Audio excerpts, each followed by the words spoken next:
Peoples party की मेजबानी में जलते हुए, एक कराची वाला और एक दूसरा, तो उसमें मोहसिन दावड़ को बुलाया गया। लेकिन जो जेयूआई की या फिर नून लीग की मेजबानी में जो जलसे होते थे, उसमें उनको नहीं बुलाया गया। अच्छा, फिर जिस इजलास में मौलाना साहब ने उनके साथ पर्दा डाला और मोहसिन दावड़ को और या पीटीएम को वहां से निकाल दिया, तो ये पीपल्स पार्टी का फिर अखलाकी फर्ज था कि वो उस पर स्टैंड करती। लेकिन शुरू में इंतहाई एक्सट्रीम का बयानिया अपना के बड़ा इनकलाबी और पीटीएम जैसी तंजीमों को भी साथ लेके जब प्रेशर बढ़ा और कुछ मामला पीपल्स पार्टी के तय हो गए और उनको कुछ रायतें मिलनी शुरू हो गई, तो फिर उसने यू टर्न लेना शुरू किया। और फिर वो पीडीएम की जो बाकी जमातें जो सख्त लहजा इस्तेमाल करती रही, पीपल्स पार्टी उसको अपने लिए कैश करवाती रही। वो आप देख रहे हैं उजैर बलोच धड़ाधड़ उनको वो मुख्तलिफ हैं। फिर उसके बाद अब ये देखे कि मरियम नवाज की दोबारा गिरफ्तारी की कोशिशें हो रही हैं, मौलाना की गिरफ्तारी की कोशिशें हुई, लेकिन पीपल्स पार्टी की उस तरह की नहीं हो रही है। फिर आप देखते हैं कि गिलानी साहब को जिस तरह पहले मरहले में जीतने दिया गया, तो अब एक एक चीज से, मसलन अगर इस्तीफों का मुतालबा, इसमें कोई शक नहीं है कि पीपल्स पार्टी शुरू दिन से ये बात कर रही थी कि हमें इस्तीफों का ऑप्शन आखिर में रखना चाहिए। लेकिन फिर आपने बाकियों के साथ इत्तेहाद क्यों किया? अब मौलाना और बाकी जमातें यही कह रही हैं कि हम तो ज़िमनी इलेक्शन के हक में नहीं थे, लेकिन इत्तेहाद की खातिर और पीपल्स पार्टी की खातिर हमने वो भी लड़ा। हम सेनेट इलेक्शन के हक में नहीं थे, लेकिन हमने उनकी खातिर वो भी किया। अब वो कह रहे हैं कि हम अपनी खातिर उनको सिर्फ नहीं कह रहे हैं, बल्कि हम ये कह रहे हैं कि कौम से हमने जो वादा किया है। अब पहले तो आपके पास ये उज़र था कि जी पीपल्स पार्टी ने कि सेनेट में उनको 2/3 अक्सरियत मिल जाएगी और वो 18th अमेंडमेंट को खत्म कर देंगे। तो अब वो काम तो खत्म हो गया। तो उसके बाद तो आपने जो अगले 2 मरहलों की कौम से कमिटमेंट की थी, तो आप अब उसको निभाने पे आ जाइए। अच्छा, उसमें भी फिर मसला ये है कि अगर आप जमहूरियत पसंद जमात हैं, तो इस तरह के अलायंसेस में या तहरीकों में छोटी जमात हो या बड़ी जमात हो, उसका इक्वल वोट होता है, उसकी इक्वल रिस्पेक्ट होती है। अब 9 जमातें कुछ कह रही है और पीपल्स पार्टी कुछ कहने करने पे मुसर है, यानी उन 9 जमातों के उसके बरखिलाफ कर रही है। और उसकी असल वजह वही है कि इस वक्त शायद पीटीआई को भी दोबारा इलेक्शन में जाना सूट करता होगा, लेकिन जरदारी साहब को सूट नहीं करता। जरदारी साहब को ये खौफ है कि कहीं सिंध भी दोबारा उनके हाथ से ना निकल जाए। और दूसरा, पिछले चंद सालों के दौरान उन्होंने जैसी सियासत की है, तो उसमें उन्होंने कम से कम पंजाब से और खैबर पख्तूनख्वा और बलूचिस्तान वगैरह से तो पीपल्स पार्टी का जनाजा निकाल दिया।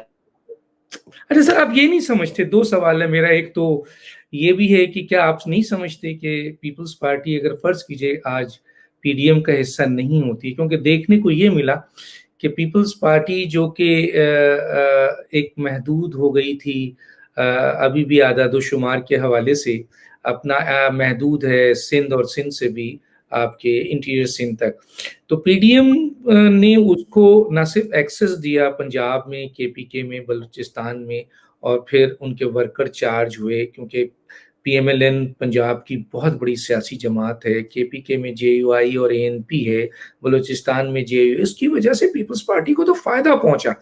अगर आज पीपल्स पार्टी पीडीएम से अलग होती है, तो एक तरफ तो अवाम जो इस वक्त हुकूमत से मायूस होकर पीडीएम की तरफ देख रहे हैं, और अगर उन्होंने ये देखा कि पीपल्स पार्टी अपनी मरातों, अपनी ज़ाती फ़ायदे और अपने, जैसे आपने कहा कि जी मराते और बहुत सारी चीज़ें फेवर में ले चुके हैं, तो उससे तो पीपल्स पार्टी को पाकिस्तान में फ़ायदा होने के बजाय बहुत बड़े नुकसान में जाएगी। और ये जो हुकूमत जो इसको जहाँ पे वो खड़े हैं, इससे भी बहुत ज़्यादा लॉस होगा। देखिए डॉक्टर साहब, बतौर जमात तो हमें पीपल्स पार्टी से हमदर्दी है। कोई भी कौमी जमात हो, वो इस कौम का एसेट है, और यही कौमी जमातें होती हैं जो कि इस मुल्क को यूनाइट रखती है। तो पीपल्स पार्टी जिसकी एक तारीख भी है, और जिसमें आज भी बहुत बड़े काम के लोग और बड़े सीजन पॉलिटिशियन उनके साथ वाबस्ता है। तो सच्ची बात यह है कि हमें दुख एक तो इस बात का हो रहा है कि पीपल्स पार्टी खुद अपने साथ बुरा कर रही है और एक कौमी जमात की बजाय अपने आप को एक सूबे तक महदूद करने पे मुसर है। दूसरा, आपने बिल्कुल दुरुस्त फरमाया था कि पीडीएम की सूरत में पीपल्स पार्टी को दो मौके मिले थे। एक तो ये लॉन्चिंग पीरियड है इस वक्त बिलावल भुट्टो का, तो पीडीएम की सूरत में उनको एक बड़ा अच्छा मौका मिला था कि वो कौमी सतह के लीडर बन रहे थे। और आपको याद हो तो चंद महीने पहले मैंने एक ट्वीट किया था जिसमें मैंने ये गुजारिश की थी कि बिलावल के पास दो चॉइसेस है कि वो भुट्टो का जाननशीन और कौमी सतह का लीडर बन जाएं या फिर कंप्रोमाइजेस करके सिंध का एक नया पीर पगाड़ा बन जाए कि जो एस्टेब्लिशमेंट के सहारे पे कर रहा हो। तो कुछ ऐसा तासुर मिला भी था कि बिलावल को भी एक उसकी लॉन्चिंग के लिहाज से भी कि वो दोबारा पीपल्स पार्टी कौमी जमात बनने जा रही थी और बिलावल भी कौमी सतह पे उभर रहे थे। एक तो ये था कि वो बिलावल की लॉन्चिंग को इसके जरिए खराब कर दिया गया और ये मैसेज दिया गया कि वो भी अपने वालिद की तरह जोड़ तोड़ और पावर पॉलिटिक्स करने वाले और मसलहतन के शिकार सियासतदान हैं जो वादे पूरे नहीं करते। तो ये भी एक बहुत बड़ा नुकसान है कि कौम का एक लीडर अगर लॉन्चिंग के वक्त में वो पिट जाए। और दूसरा, पीपल्स पार्टी का मैंने आपको बता दिया कि देखें अभी खुद हमने पीपल्स पार्टी वालों की जुबानी सुना था कि गिलानी साहब के लिए जब वो वोट मांगते थे तो उसके जवाब में पंजाब से ताल्लुक रखने वाले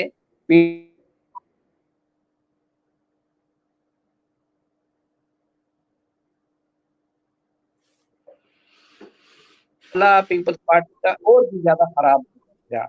तीसरी बात यह है कि मेरे ख्याल में वक्ती तौर पर तो पीपल्स पार्टी के निकलने का नुकसान होगा पीडीएम को, क्योंकि हुकूमत उसको प्रोपेगेट करेगी कि इत्तेहाद नहीं चल सकी या फिर ये कि जो 26 मार्च की तारीख दे थी उस पर अमल नहीं हो सकेगा, इस्तीफे जो थे वो इकट्ठे नहीं दिए जा सकेंगे।